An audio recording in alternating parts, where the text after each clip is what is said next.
Solatlah untuk dirimu, solatlah untuk orang tuamu, dan solatlah untuk ketaatanmu kepada Allah. Solat itu tidak lama, hanya sampai meninggal saja. Jika tubuh sudah terbalut kain kafan, maka solatmu pun selesai.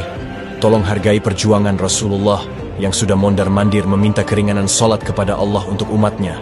Sungguh tidak akan ada yang sanggup bila pada akhirnya umat ini menjalankan solat 50 waktu dalam sehari. Hakikat solat bukan untuk Allah, tapi untuk keselamatan diri pribadi di alam akhirat. Sesungguhnya kamu mau solat atau tidak, sama sekali tidak ada pengaruh pada Allah.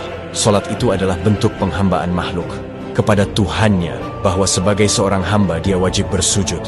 Di mana yang taat akan selamat, sedang yang ingkar akan celaka. Ketahuilah, jutaan manusia di alam kubur memohon kepada Allah agar dikembalikan lagi ke dunia, hanya untuk beribadah. Apakah dirimu sudah gila, menyia-nyiakan waktu dengan melalaikan solat?